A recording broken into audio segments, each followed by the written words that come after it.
Parenting, Marriage, and Character. Jadi Mom in Touch ini di dalamnya kita berbicara tentang kebutuhan-kebutuhan wanita seperti pengasuhan anak, pernikahan, dan karakter. Oke. Amin. Nah, Moms, ini kita ada sosmed ya, sosial media ya. Bisa follow di IG kita, Instagram kita Mom in Touch Surabaya. Dan untuk mami bisa untuk subscribe juga YouTube kita ya. YouTube-nya jadi supaya mami bisa ikut untuk acara-acara berikutnya apa, bisa update serta bisa melihat lesson-lesson yang sebelumnya yang mungkin sesuai dengan kebutuhan moms di sini. Oke. Next. Ini saya bacakan juga rules-nya untuk do dan don'ts-nya ya. Diharapkan nanti mami semua di sini bisa mengganti namanya sesuai dengan nama yang didaftarkan dan nama kota ya. Jadi nanti namanya bisa di-rename jika belum sesuai. Terus selama materi disampaikan, mohon bisa di-mute untuk mic-nya supaya tidak mengganggu kelancaran dari pembicaraan. Dan jika ada pertanyaan, bisa diajukan dalam chat ya. Oke, sekian dari saya untuk rules-nya dan visi misi. Sekarang kita akan lanjut lagi ke games ya, Moms, yang akan dipimpin oleh Lucy. Silahkan. Hai Lus. Hai Mams. Sebelum lesson yuk kita main games dulu biar nggak ngantuk dan rileks ya. Games kali ini kita menebak bibir ya. Jadi nanti saya mengucapkan satu kata, nanti Mams menebak dari gerakan bibir saya, nanti jawabannya di chat ya. Nanti siapa yang paling cepat nanti dia pemenangnya, dan pemenangnya kali ini dapat pulsa hadiah OVO 25.000. Lumayan. Clue-nya untuk games kali ini tentang nama makanan ya, Mams. Jadi kita mulai dulu tebakan pertama ya. Tangan siap ngetik, tangan siap ngetik. Oh, udah nih, tangan siap untuk mengetik. Cepet-cepetan. Yuk, mulai ya, Mams. Yuk. Aduh, gampang. Aduh. Ayo, gampang. Oh, langsung. Niki Santoso, cepat sekali. Wah. Jawabannya apa? Benar nggak nih? Kita pikir Niki, benar nggak nih? Bener nggak jawabannya? Benar, jawabannya adalah Lexi. benar, Niki. Luar biasa. Wah. Ada tiga ini ya, tiga kata. Nanti kita lihat siapa yang masih paling banyak. Nanti kalau misalkan beda-beda yang jawab, nanti yang ketiga ini kita undi lagi. Oke. Oke. Niki, ayo Niki. Dua ya, Mams. Oke. Siap-siap. Oh, Yuk, siap ya. kalau orang Paris udah lupa pisang goreng, apalagi orang Amerika. Ayo mulai ya, yang kedua. Ya. Waduh. Kita lagi. Aduh, gampang. Bener loh, Niki. Aduh. Chef dilawan. Pasti bener. Waduh. Jawabannya adalah, bener nggak? Jawabannya Adalah Deng. Luar biasa. ini berhubung yang udah jawab keduanya sama, berarti kita udah dapat pemenangnya ya. ih, cepat sekali. Wah, spaghetti Ya, ini pemenangnya Oso. Nanti boleh kasih saya nomor OVO-nya ya. Oke, siap. Cek ke saya. Oke, makasih. Kongres nih. Oh, udah. Wah, lumayan. Selamat. Lumayan. Oke. Thank you ya, Lucy. Oke, now. Ya. Sebelum kita pray, saya pengen kenalin dulu ya. Siapa pembicara kita hari ini. Oke. Saya so happy banget. Hari ini Bu Eli Andana bersedia untuk menjadi pembicara kita di Mom in Touch Surabaya. Ya, saya senang pernah spend time sama Bu Eli di masa pandemik ini. Kita zoom-zooman. Dia pribadi yang tenang, ya udah ngalamin banyak hal. Tapi kalau orang tahu ada happiness, ada joyfulness. Nah, ini orang yang joy karena bukan nggak pernah ngalamin ini itu ya banyak, tapi orangnya joyful, ya happy, enak gitu ngobrol sama Ci Eli. Ci Eli, waktu saya tanya, udah nikah berapa lama? Ci Eli. Ci Eli atau Bu Eli ya, Bu Eli. Dia sudah menikah 31 tahun. Oke. Wow. Ya, anak pertamanya Sheila 28 tahun, anak keduanya Timothy 26 tahun, anak ketiga Yiskak 21 tahun. Wah. Di sini ada yang belum 28 tahun kayaknya. Atau baru lahir ya waktu Ci Eli punya anak. Nah, makanan favoritnya Ci Eli adalah bakmi. Wah. Warna favorit hitam. Nah, mirip-mirip saya, Ci Eli. Hobinya, nah ini dia hobi nyanyi, ya. Mau dengar suaranya ada tuh di Facebook. Ya. Kirain suruh nyanyi bentar. Siapa tahu ya nanti kalau ada waktu. Nah, ayat favoritnya Bu Eli saya suka. Dari Yesaya 26 ayat 12. Yaitu ya Tuhan, Engkau akan menyediakan damai sejahtera bagi kami. Sebab segala sesuatu yang kami kerjakan, Engkaulah yang melakukannya bagi kami. Wow, amin. Oke, sebelum kita mulai, Ci Eli akan menyampaikan tema Feeling Blessed, Never Stress ya. Kita mulai dengan doa dulu. Mari kita berdoa. Tuhan, Allah Bapa yang di surga, Tuhan terima kasih sekali lagi Engkau mengizinkan kami mengadakan MIT Surabaya lewat Zoom ini Tuhan. Hampir 8 bulan pandemik Tuhan terjadi, tapi kami bersyukur pandemik terjadi di masa ini di mana teknologi sudah ada Tuhan. Kami masih bisa in touch dengan Engkau dan satu sama lain. Contohnya lewat Zoom ini Tuhan. Kita bisa bahas begitu banyak hal Tuhan. 2 minggu yang lalu kita bahas tentang parenting, kita bahas juga waktu itu tentang karakter wanita dan pernikahan. Dan sekarang kita akan bicara tentang feeling blessed, never stress. Tuhan, kami mau bersyukur karena wanita-wanita yang ada di sini, saya percaya wanita yang mengorbankan waktunya untuk menajamkan dirinya, membangun dirinya agar menjadi wanita, moms, istri yang lebih mirip dengan Engkau ya Bapa. Berkati mereka semua, berkati juga Bu Eli yang menyampaikannya, agar kata-kata Engkaulah saja yang akan keluar dari mulutnya. Terima kasih Bapa yang baik, kami mau serahkan waktu ini hanya ke dalam nama anakmu Yesus. Amin. Sebelumnya saya mau kasih satu pantun. Jeruk manis ada di mana-mana. Yuk Mamis, kita silakan Bu Eli Andana. Yeay. Sip, pantunnya. Monggo Bu Eli. Sampai jam. Bu Eli. Takut molor. Ya takut nanti kalau kebablasan. Ya, selamat siang mami-mami cantik semua. Siang hari ini senang sekali kita bisa ketemu lagi, kita bisa kenalan. Selama hidup mungkin baru sekali ini kita ngadepi apa yang kita alami hari ini ya.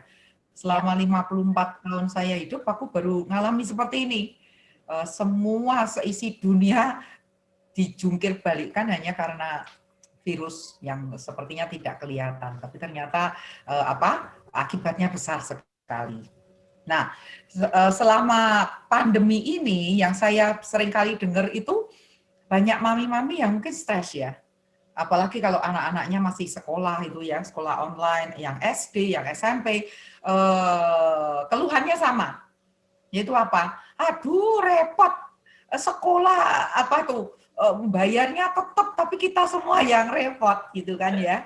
Kenapa? Karena harus bantu anak-anak untuk belajar. Belum lagi kalau nanti ngumpulin tugas, anaknya belum buat. Jadi saya kalau dengar gitu saya bisa ngerti sih. Mungkin mami-mami ini belum mikir soal kerjaannya, belum mikir soal rumah tangga, masih ribut soal anak, belum nanti mikir banyak gitu. Jadi seringkali banyak mami-mami yang tanpa sadar itu ketika menghadapi seperti ini punya penyakit baru yaitu apa? Stres, ya kan? Jadi pada bingung gitu. Nah, siang hari ini kita akan belajar satu hal yang saya bersyukur, saya berdoa juga ini akan bisa menjadi kekuatan atau kita belajar sama-sama. Jadi saya juga siang ini tidak bermaksud untuk menggurui, jadi saya mengajak kita semua untuk belajar sama-sama. Oke? Yuk, saya tak share screen ya. Bentar. Bentar. Sebentar.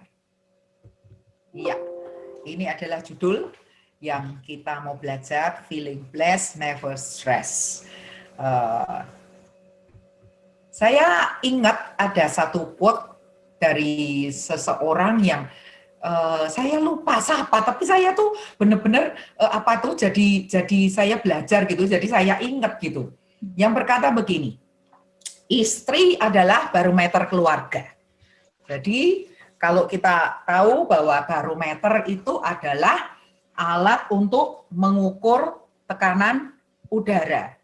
Jadi tekanan keluarga kita itu berat atau ringan atau seperti apa, ternyata tergantung dari mami-mami, tergantung dari kita. Berarti kalau seperti ini kita sadar bahwa kita ini orang yang sangat penting di dalam keluarga. Ingat juga waktu anak kita masih bayi, kalau kita hatinya baru bingung, baru stres, baru enggak tenang, anak kita juga bisa jadi enggak tenang gitu. Jadi bisa dibayangkan bahwa ternyata kita ini adalah barometer keluarga. Dan ternyata kalau tekanan udara itu berubah drastis, ya kan? Ternyata itu akibatnya itu enggak bagus. Biasanya bisa nyeri telinga, ada yang nyeri kepala, ada yang nyeri sendi gitu kan. Jadi kalau ternyata kalau kita ini tidak stabil atau naik turun ya kan, atau kita ini perasaan kita itu berubah sewaktu-waktu tanpa pemberitahuan, itu ternyata akibatnya bukan cuma kita tok yang kena, tetapi ternyata seluruh keluarga akan terkena imbasnya. Terus, nah ada satu kata-kata yang mungkin kita setuju atau mungkin juga nggak setuju. Yang berkata begini, istri senang, keluarga tenang. Ya. Kalau kita senang, ya kan, jadi keluarga akan tenang. Suami akan tenang, anak-anak akan tenang, tapi kalau kita ini galau, kita kalau baru emosi tinggi, biasanya semua kena. Ya kan, mungkin anak-anak juga bingung. Loh mama, biasanya nggak apa-apa, tapi kalau aku melakukan hal yang sama, tapi ternyata kok, ini kok akibatnya kok besar banget gitu. Mama biasanya nggak apa-apa, tapi kok ini kok jadi marah. Ternyata anak juga akan bingung, ternyata ini benar atau enggak gitu loh. Karena biasanya enggak apa-apa, ini jadi apa-apa gitu. Jadi ternyata ada juga yang bisa dikatakan, ada benarnya juga kalau istri senang, keluarga akan tenang. Nah, siang hari ini ada satu kisah di Alkitab yang saya itu belajar, yaitu tentang di 1 Samuel 25 tentang Nabal, Daud, dan Abigail. Nah, ini ayat yang kita mau baca. 1 Samuel 25 ayat 2 dan 3 berkata begini. Ketika itu ada seorang dari Maon yang mempunyai perusahaan di Karmel. Orang itu sangat kaya. Ia mempunyai 3.000 ekor domba dan 1.000 ekor kambing.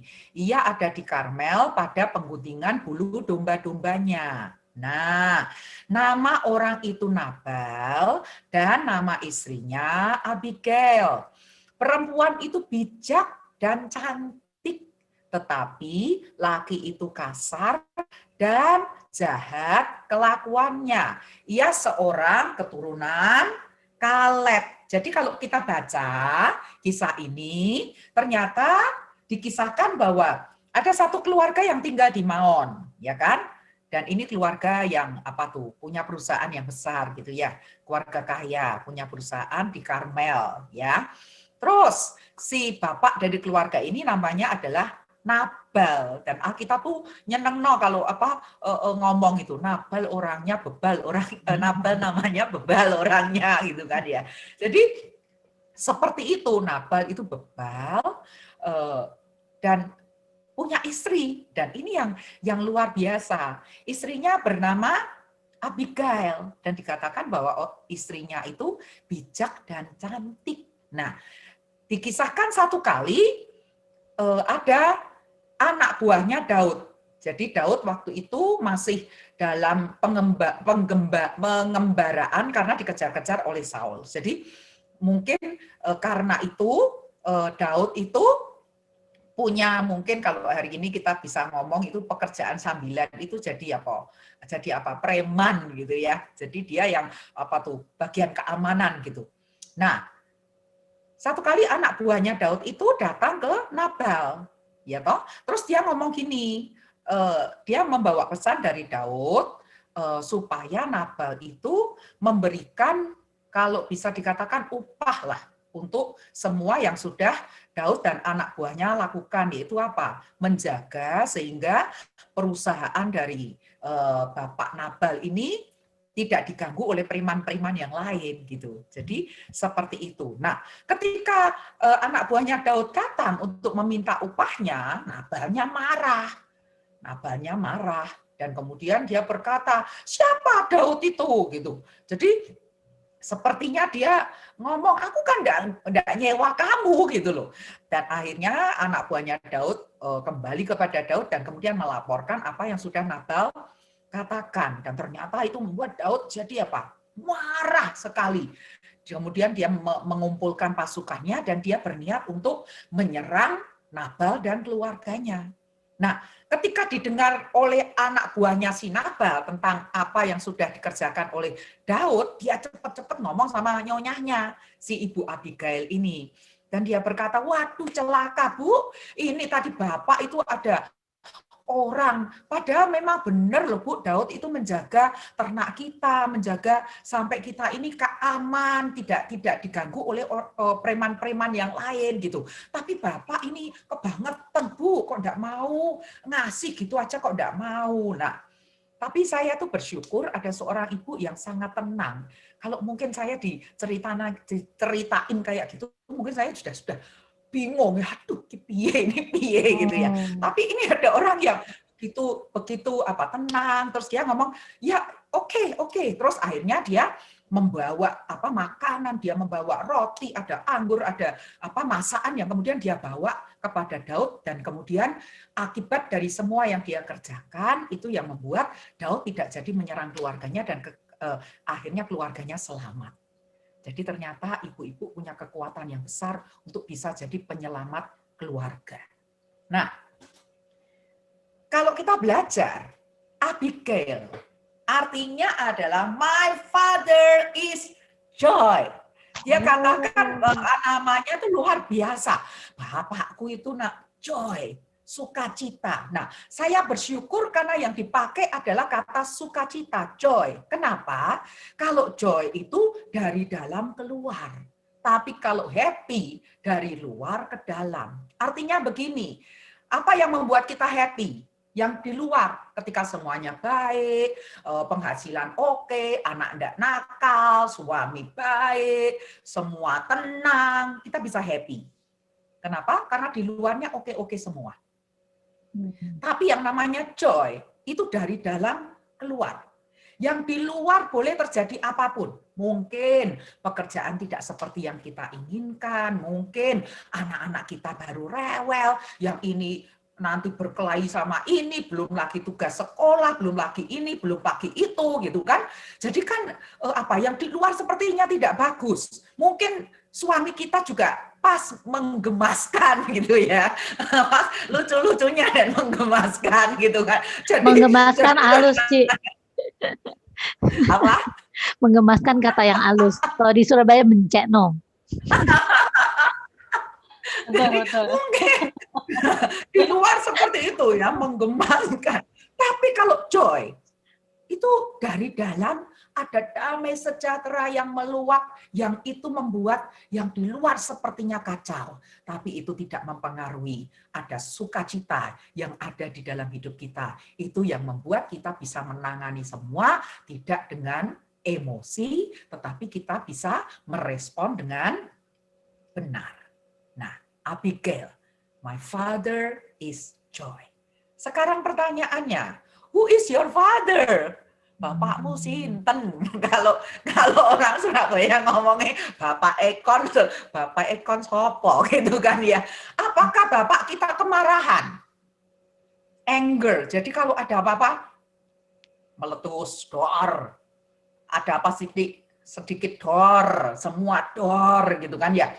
Atau bapak kita itu sensitif, kita tuh jadi orang yang untouchable, orang iso disentuh. Kalau tersentuh sedikit aja sudah bacok, gitu kan. senggol bacok. Siapa bapak kita gitu kan? Atau kita ini sangat perasaan kita halus sekali. Siapa bapak kita? Bisakah kita berkata, my father is joy. Kenapa? Karena Alkitab kita berkata, the joy of the Lord is our strength. Sukacita dari Tuhan itu kekuatan kita. Amin. Terus, ya, sifat yang digambarkan di dalam Alkitab tentang Abigail adalah dia seorang yang bijak dan cantik, intelligent and beautiful. Nah, ini menurut saya, Abigail ini adalah sifat atau keadaan yang secara pribadi itu sangat saya inginkan. Kenapa? Karena dulu saya itu merasa saya itu tidak cantik. Benar-benar saya itu wong desa, ora ayu gitu kan, enggak cantik. Jadi saya dulu kalau ada kakak-kakak sepupu saya yang dari luar kota gitu, kalau ke desa saya tinggal gitu kan, saya tuh mesti sembunyi karena saya merasa saya enggak cantik. Terus kemudian saya merasa saya tidak pintar. Enggak pintar, sekolahnya juga cukup lah gitu, tapi enggak pintar. Dan kemudian saya enggak kaya gitu. Jadi saya merasa saya tidak punya apa-apa. Pinter enggak, cantik enggak, kaya enggak. Tapi hidup gitu loh ya kan. Tidak kaya, tidak cantik, tapi hidup ya kan. Terus nah, ketika saya bertumbuh dalam keadaan seperti itu dan kemudian saya menikah. Saya menikah dengan teman baik saya. Jadi saya berkenalan dengan suami saya itu ketika umur saya masih 15 sampai sekarang. Jadi dia adalah teman dekat saya, dia sahabat saya, tukaran, semua teman semua ada dia. Jadi seperti itu. Dan saya menikah umur 23 tahun, tidak punya modal apa-apa. Yang saya punya adalah feeling, perasaan. Nah, jadi ibu-ibu bisa ngerti kan, tahun-tahun pertama saya, lagu kebangsaan saya adalah Ratapan Istri Tiri. Kalau mungkin yang tahun itu ngerti, ada dulu adalah film namanya Ratapan Anak Tiri, ya, betapa malang nasibku gitu. Itu juga lagu saya. Saya merasa bahwa saya ini istri tiri. Kenapa? Karena sepertinya saya merasa, ya jadi merasa, saya merasa tidak dihargai, saya merasa tidak dicintai, saya merasa disepelekan. Jadi saya merasa seperti itu. Nah, setiap kali suami ngomong apa aja, saya tanggapi dengan perasaan. Jadi ngomong apa, saya tanggapinya dengan perasaan. Jadi saya tuh merasa. Yang saya rasakan, loh, aku tuh sudah apik loh. Saya merasa saya itu sudah baik. Saya jadi istri ya nurut, enggak pernah bantah, enggak pernah gini, enggak pernah gitu. Jadi saya dulu itu merasa seperti itu. Saya kurang apa lagi? Oh, saya enggak pernah minta apa-apa. Kenapa? Enggak tahu apa-apa. Saya enggak pernah minta barang merek. Kenapa? Karena saya tahu semua barang ada mereknya, ya toh. Tapi saya ngerti, waktu itu saya enggak ngerti branded apa tuh saya enggak ngerti. Kenapa orang desa? Orang ngerti apa? Orang desa benar-benar. Jadi saya merasa saya sudah kurang apa gitu. Ternyata satu, kurang ajar ternyata. Ya. Saya dulu merasa itu normal. Kenapa? Karena saya merasa saya ini seniman. Kenapa? Karena saya tuh senang seneng yang nyeni. Jadi saya seneng musik, saya seneng puisi, saya seneng nyanyi. Jadi seperti itu. Jadi saya merasa kalau seniman itu perasaannya besar itu atau perasaannya kuat itu normal. Dulu saya pikir gitu loh. Saya merasa itu normal, tapi ternyata sekarang saya belajar bahwa ternyata Tuhan saya bukan Tuhan Yesus, tetapi Tuhan saya adalah siapa? Perasaan.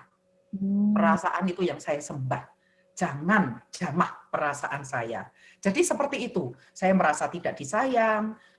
Saya merasa saya itu tidak pernah menuntut apa-apa. Dan yang paling berat adalah perasaan saya sudah banyak berkorban. Jadi seperti itu.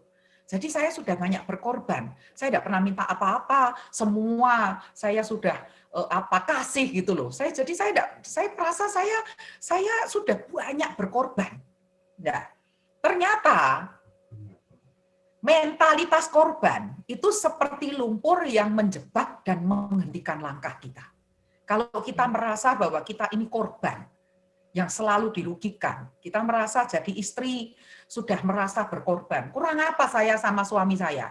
Saya sudah ngalah, saya sudah begini, saya juga sudah bekerja, saya sudah begini, saya sudah begitu, saya sudah tinggalkan semua, saya sudah lakukan ini, lakukan itu, dan sepertinya tidak dianggap, dan sepertinya masih kurang. Kurang apa? Saya merasa saya sudah berkorban. Kemudian jadi ibu, kita merasa sudah berkorban. Merasa sudah berkorban buat anak-anak. Jadi kalau sesuatu tidak seperti yang kita inginkan, itu yang membuat kita mudah apa? Baper. Kenapa? Karena kita merasa sudah berkorban. Ternyata mentalitas korban itu seperti lumpur yang menjebak dan menghentikan langkah kita. Nah, terus kemudian kita belajar. Nah, terus gimana antara intelligent versus feeling gitu ya? Nah, ada orang yang begitu pinter, ya kan? Rasional banget, kan ada tuh wanita-wanita yang seperti itu, pinter, rasional banget sampai nggak punya perasaan. Jadi kalau ngomong ceplos-ceplos, kalau ada orang baper atau orang atau suami atau anak sakit hati, dia ngomong gitu aja sakit hati, karena gitu aja kok kenapa toh nangis, kenapa kamu kok sedih, kenapa kamu marah, kenapa gitu aja tersinggung. Jadi tanpa perasaan, karena dia berkata bahwa itu enggak apa-apa. Secara rasional itu enggak apa-apa. Tapi ada orang juga yang perasaannya gede banget, besar banget, sampai tanpa rasional, jadi baperan terus, ya, feeling terus, feeling nothing more than feeling, ya, semua feeling terus, ya. Nah, saya bersyukur, kenapa? Karena Tuhan itu luar biasa. Kalau saya hidup seperti dulu terus, Tuhan saya adalah perasaan, saya tidak ngerti hidup saya hari ini jadi seperti apa, dan keluarga saya jadi seperti apa. Hubungan saya dengan suami akan jadi seperti apa, hubungan saya dengan anak-anak akan seperti apa. Saya tidak ngerti, pasti hancur dah, hancur lebur, gitu kan. Nah, ini adalah kebenaran yang mengubah hidup saya. Roma 1 ayat 17 berkata begini, sebab di dalamnya nyata kebenaran Allah yang bertolak dari iman dan memimpin kepada iman. Seperti ada tertulis, orang benar akan hidup oleh iman, bukan karena perasaan. Jadi itu yang memerdekakan hidup saya, bahwa saya hidup karena iman. Saya hidup karena perkataan Tuhan. Tuhan ngomong apa, itu yang saya percaya. Tuhan berkata apa, itu yang saya aminkan. Firman Tuhan ngomong apa, itu saya percaya dengan segenap hati. Dan saya hidup karena perkataan Tuhan dan bukan karena perkataan orang atau perkataan keadaan. Itu yang membuat saya merdeka. Itu yang membuat sekalipun saya diperlakukan seperti apa dan oleh siapapun, yang saya tahu dan saya percaya adalah saya dikasihi oleh Tuhan. Dan itu yang membuat hidup saya merdeka banget. Orang mau ngomong gini, orang mau ngomong gitu, saya tahu Tuhan mengasihi saya. Dan itu yang saya pegang kuat, dan saya tahu bahwa Tuhan itu lebih dari cukup buat hidup saya. He is more than enough for me. Yesus itu lebih daripada cukup. Itu yang membuat saya tidak kekurangan apapun, itu yang membuat saya tidak kekurangan perhatian, saya tidak kekurangan kasih, saya tidak kekurangan apapun. Kenapa? Karena Yesus itu cukup buat hidup saya. Itu yang membuat hidup saya tidak berdasarkan karena perasaan, tetapi karena perkataan Tuhan. Nah, when you change the way you think, you can change the way you feel. Ketika kita itu cara berpikir kita berubah, kita akan perasaan kita juga cara kita merasa juga akan berubah. Ketika saya berpikir cara berpikir saya berubah, yaitu saya memilih untuk berpikir sesuai dengan firman Tuhan, itu yang membuat hari ini perasaan saya tidak seperti jet coaster. Dulu perasaan saya seperti jet coaster. Kadang naik, kadang turun, kadang naik, kadang turun. Bisa dibayangkan kalau saya seperti itu, orang lain di sekitar saya ikut pusing. Makanya jet coaster tidak mungkin lama-lama. Kalau lama setengah jam, 1 jam, wah muntah-muntah semua. Nah, itu ya kan, kalau kita ini feeling kita seperti jet coaster yang kadang naik, kadang turun, kadang bagus, kadang jelek, dan itu terus seperti itu, yang lain juga akan pusing gitu. Nah, Tuhan Yesus dan firman-Nya itu mengubah cara saya berpikir dan itu mengubah cara saya merasa. Dan ini ayat yang juga membebaskan dan memerdekakan saya, yang berkata begini. Jadi saudara-saudara semua yang benar, semua yang mulia, semua yang adil, semua yang suci, semua yang manis, semua yang sedap didengar, semua yang disebut kebajikan dan patut dipuji, pikirkanlah semuanya itu. Dan ini ayat itu sangat menolong saya sekali. Kenapa? Karena seringkali pikiran itu datang. Misalnya ada orang ngomong sesuatu gitu ya. Dulu saya mikir gini, wong kok bisa ngomong ya gitu, kurang mikir gitu loh. Itu ngerti enggak tahu ini itu tuh menyakitkan. Tapi ketika saya merdeka dengan ayat ini, ketika ada orang yang ngomong sesuatu yang sepertinya itu menyinggung perasaan saya berkata, saya mau pikirkan yang baik, yang benar, yang mulia. Tidak mau yang mikir yang seperti itu. Dan itu yang membuat saya juga merdeka. Tidak diombang-ambingkan oleh perasaan. Nah, feelings are like waves. You cannot stop them from coming, but you can decide which one to serve. Ya toh, perasaan itu seperti ombak, tidak bisa di stop. Kapan datangnya juga kita tidak tahu. Kita masih bernafas, ya kan? Kalau kita sudah tidak bernafas, tidak punya perasaan. Tapi selama kita bernafas kan kita punya perasaan. Nah, dan itu kita tidak bisa stop, tidak boleh merasa begitu, tidak bisa. Kadang-kadang kita perasaan itu datang begitu aja, tanpa kita bisa tahan-tahan. Tapi kita bisa memutuskan. Perasaan ketika datang seperti ombak, dan kita bisa berselancar di atasnya. Dan kita tidak membuat kita baper, ya kan? Tidak membuat kita terus terus jadi wajah kita jadi namanya merengut terus gitu kan? Tapi kita bisa berselancar. Dan kemudian itu yang membuat kita bisa tetap bersukacita. Bukan not just happy, but rejoice. Joy. Ya, amin. Ayat yang terakhir.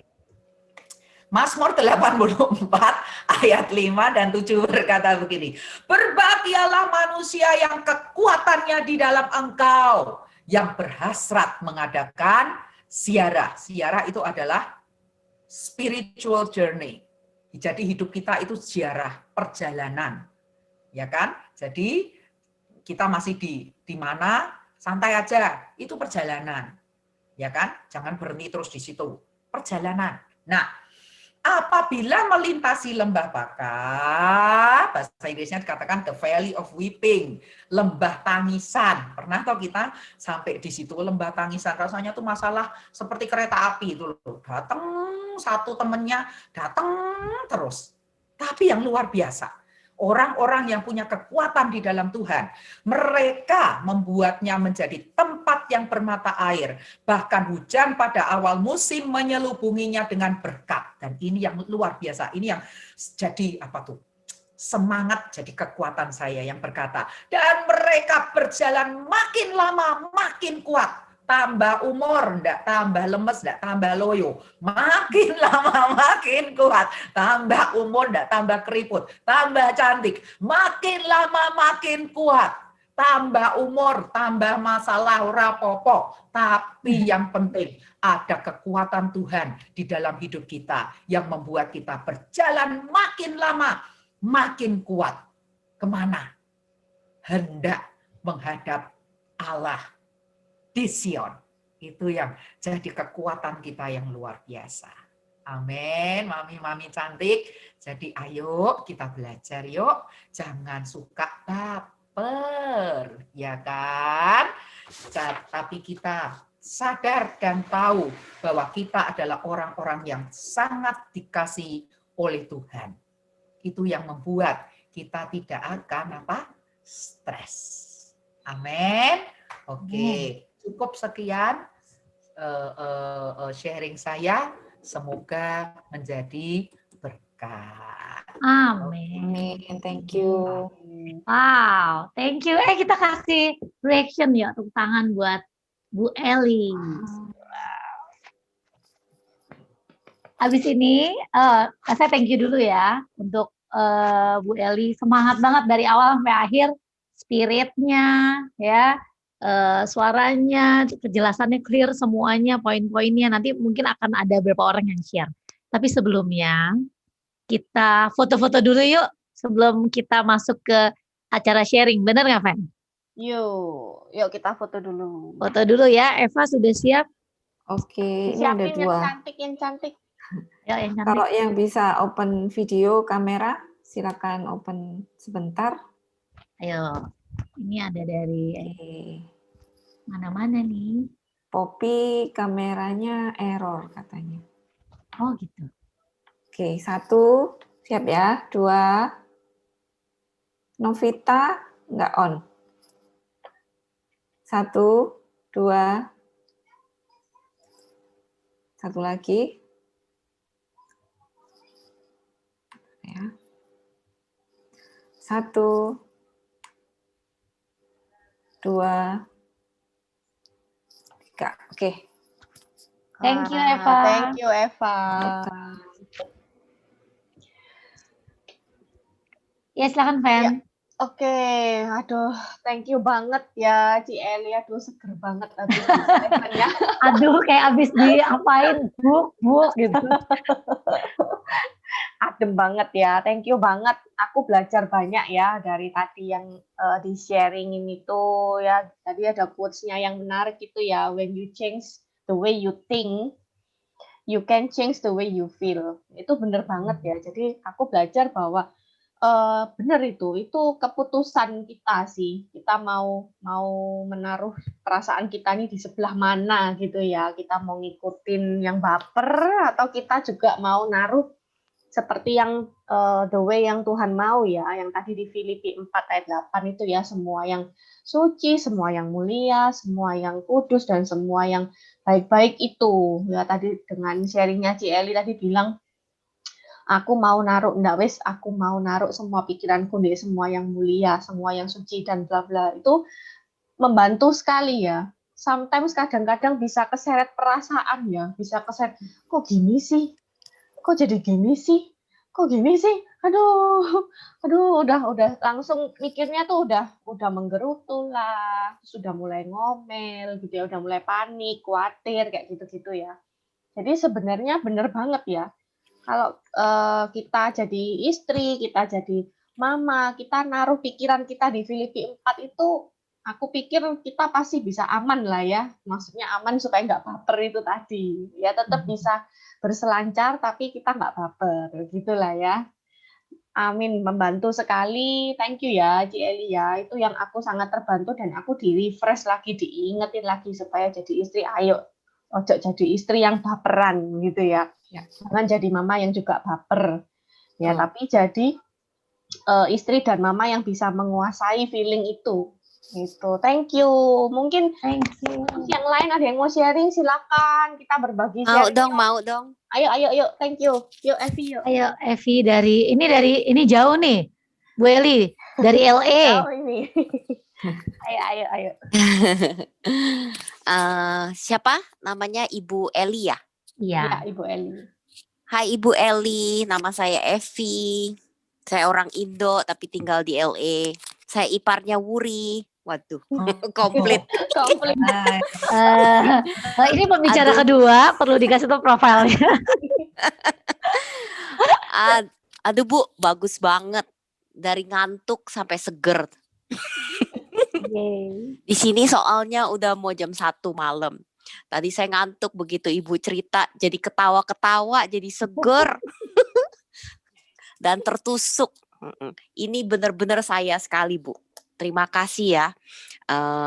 Saya tertusuknya adalah di mana yang tadi Ibu bilang bahwa istri adalah barometer keluarga.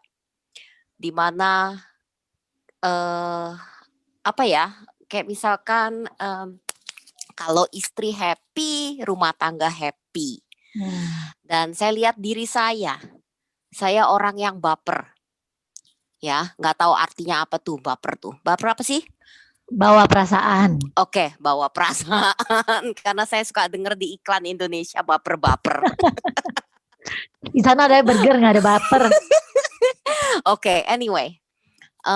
Saya merasa tertusuknya begini. Saya bahagia, saya happy, saya praise God, saya rejoice. Hati saya tergantung keadaan rumah tangga. Kalau di mana saya lihat anak saya rohani, anak saya bagus, nggak bikin kesel, itu bikin saya happy. Sepertinya mood saya tergantung dengan situasi keluarga. That's not right, waktu Ibu bilang. Dan saya tertusuk. Itu seperti ngomong tentang saya. Dan satu lagi yang saya tertusuk, Ibu bilang bahwa Tuhan sumber kekuatan di Psalm 84. Di mana Ibu bilang semakin tua seharusnya kita semakin penuh dengan wisdom. Semakin older kita jadi disciple, mestinya kita semakin dekat sama Tuhan. Perasaan kita, hubungan kita sama Tuhan tidak berdasarkan apa yang terjadi dengan keluarga, tapi berdasarkan our relationship with God. Itu yang saya tertusuk. Terima kasih ya Bu. Dan saya nggak percuma bangun jam 12 malam. It's worth it. Yeah. That's it. Thank you. Thank you, Thank Evi. you. Amin. Ada lagi? Tadi ada Bu Jackie ya? Jackie dari Sidoarjo. Mams Jackie. Shalom, Shalom.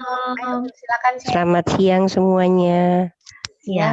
Saya mau namanya Jacqueline, cuman biasa Jacqueline. panggil lebih kelihatan lebih kedengeran maco kalau dipanggil Jack. Oh gitu, Jack. Oke. Oke, Jack. Saya lebih senang Oke, kedengaran maco. Perkenalkan, saya Jacqueline, saya seorang single mom. Suami saya sudah meninggalkan rumah 16 tahun. Oke. Ya, saya cerita bukan untuk dikasihani ya Bu, tapi untuk didoakan. Anak saya 2, kemudian suami saya menikah, yang saya dengar berpindah keyakinan, nikah sama mantan anak buahnya, katanya begitu. Dulu saya pertama mendoakan. Saya pertama marah sama Tuhan. Saya bisa dikasih berapa menit ini Bu? Cepat aja atau gimana? Silakan, boleh sharing bebas. Silakan. Oke. Saya pertama kali 3 tahun saya marah sama Tuhan, saya nggak mau gereja ya asal kayak gereja, mengikuti kayak rutinitas aja. But my heart wasn't there gitu. Karena saya benar-benar marah sama Tuhan, saya ke laut, saya bilang, Yesus, saya nggak percaya lagi sama kamu. Kamu bilang apa yang sudah kamu kamuin waktu itu Tuhan. Kamu bilang apa yang kamu persatukan tidak bisa diceraikan sama manusia. Mana buktinya? Suami saya diambil orang. Saya marah banget sama Tuhan. Wah, tapi setelah itu Tuhan hajar diri saya, Bu. Benar-benar yang dalam pekerjaan saya tidak pernah ada masalah. Saya misalnya resign dari satu pekerjaan, saya masih ambil cuti 2 minggu, tapi saya sudah kerja di tempat baru. Itu kayaknya kayak orang bilang itu difur sama Tuhan. Tak kayak dhisik kamu, tak kasih semua dulu, gitu kan. Apa yang kamu buat sama saya pun saya tetap masih memperhatikan dirimu, gitu kan. Terus 3 tahun awal itu, setelah itu saya jadi iman saya ups and down gitu, Bu. Setelah itu saya kena sakit asma, sesak sampai hampir mau meninggal itu 3 kali. Pernah sekali yang di mitra keluarga itu katanya udah nggak ada nafas 3 menit. Jadi kayak mati suri gitu, Bu. Terus itu saya bertobat dalam artian, tapi I didn't do anything wrong ya, Bu ya. Maksudnya saya sama laki-laki atau no, sama sekali enggak saya untuk melakukan itu. Cuman saya yang kayak main-main gitu loh sama iman, dalam artian kalau mau gereja ya gereja, enggak ya udah. Kayak yang hidup itu kayak udah ngalah-ngalahin orang Eropa yang tadi Ibu siapa itu tinggal di Amerika, ya udah gereja tuh kayak dibuat satu kewajiban aja pas Natal sama Paskah gitu. Tapi saya tetap gereja, cuman hati saya tidak di situ gitu. Nah, setelah berjalannya waktu dan lain sebagainya, semakin bertambah umur, semakin diasah sama kehidupan. Saya kerja sampai udah di mana-mana. Saya mantan orang hotel, Bu. Saya kerja sampai ke Samarinda dan lain sebagainya. Main-main juga dengan perpuluhan, diambillah lama sama belalang pelahap. Harusnya dengan gaji yang which is saat itu 2010 itu saya terima 20 juta, itu more than enough ya, Bu ya, waktu itu. Tapi itu sama sekali habis dalam satu saat itu habis karena saya harus masuk rumah sakit. Kayak gitu. Terus pernah sekali lagi miom di Jakarta waktu saya udah pindah Jakarta. Benar-benar yang karena katanya darah saya, sel darah merahnya tidak bisa terbentuk. Jadi drop sampai sisa habis saya 4. Waktu habis saya 4 itu masih setir, Bu. Sampai dokter Dokter Albert. Ya ampun Ibu, ini kalau nggak karena kasih karunia Tuhan, Ibu itu udah mati di jalan. Bisa black out, kok bisa nyetir, masih bisa dan lain sebagainya. Ibu harus segera operasi. Langsung saya ambil cuti, saya pulang. Tapi waktu itu masih dirawat dulu di Pluit, Rumah Sakit Pluit Jakarta sana. Dikasih apa Bu namanya, transfusi darah ya. Sampai plasma itu yang saya nggak bisa lihat darah, kalau saya lihat darah pingsan. Jadi sampai ditutup sama koran semua itu apa selangnya. Terus di plasma darah itu dipisah, saya diambil yang beningnya aja supaya untuk top up saya punya darah gitu kan. Naiknya cuma 7, 4 kantong itu naiknya sampai 7 saja. 7,1. Lantas Dokter Albert bilang, "Jacqueline, saya harus kasih tahu kamu kalau besok darah kamu tidak," saya waktu itu gereja di Tiberias, Bu. "Darah kamu tidak naik, tidak berkembang, saya harus ambil sumsum tulang belakang dan harus periksa. What's wrong with you?" Dia bilang gitu. Itu saya nangis, saya bilang, "Tuhan ampuni saya nggak mau main-main lagi sama Engkau. Beri saya kesempatan sekali saja untuk hidup." Padahal Tuhan udah kasih 2 kali kesempatan itu, Bu. Terus saya berdoa itu, saya udah pakai baju yang kayak orang udah mau dioperasi itu, Bu, yang belakang kebuka gitu. Saya cuma duduk bersila, terus kepala saya saya telungkupkan gitu di tempat tidur dari jam 12 sampai jam 3 pagi saya nangis. Seharusnya kalau yang namanya kepingin darahnya bertambah harusnya istirahat kan, Bu. Saya doa, terus ada satu suster gereja di Tiberias, dia bilang, "Saya ambilin minyak urapan." "Iya, tolong ambilin minyak urapan yang didoain ya." Udah didoain ya, ada suster. Terus dia usap dari belakang leher saya itu sampai tulang ekor. Terus saya tertidur sampai jam 6:30. Besoknya saya bangun, saya bilang gini, "Saya harus pulang, saya paksa pulang." Saya bilang, saya nggak mau diambil sumsum tulang belakang karena katanya sakit banget. "Nggak bisa, Bu, nggak bisa. Tunggu Dokter Albert." Terus abis itu diperiksa pagi-pagi, sudah diambil darah saya. Jam 5 pagi, 5:30 diambil, saya udah dandan, saya udah pakai alis, pakai lipstick, saya sudah dandan seperti orang lain. Ya udah, saya mau dengar kabar buruknya aja. "Kabar buruknya kamu harus tinggal beberapa hari lagi di sini." "Ya udah Dok, terima kasih. Tapi saya nggak mau, saya paksa pulang." "Kamu nggak mau dengar kabar baiknya?" "Enggak." Kayak gitu, saya bilang gini, "Bener kamu nggak mau dengar kabar baiknya?" Langsung dia buka itu amplop, terus dia bilang, puji Tuhan darah kamu bertambah jadi 8,1 katanya. Jadi dalam satu malam itu naik 1 Bu, 1 poin. Saya nangis, terima kasih dokter. No, don't thanks to me, thanks to Jesus katanya. Terima kasih Tuhan Yesus. Saya nangis terus. Dia bilang berarti nggak ada masalah. Nanti saya akan lihat beberapa hari ini kalau misalnya memang saya kasih vitamin dan lain sebagainya, kalau itu membaik berarti nggak masalah dengan darah kamu, dengan sumsum kamu, nggak masalah dengan semuanya. 3 hari lagi saya di situ setelah dikasih obat naik jadi 11 Bu. Akhirnya saya boleh pulang. Puji Tuhan di situ. Terus saya pulang, saya ke Surabaya, saya ambil cuti, baru saya operasi miom. Sampai sekarang nggak masalah Bu. Dan dari situ saya benar-benar yang namanya bertobat ya bertobat benar-benar. Kayak gitu Bu. Itu yang bisa saya sharingkan ke ibu-ibu sekalian. Nah sekarang permasalahan yang kemarin saya share sama Ibu Lili, kebetulan saya kenal sama Bu Lili di sini.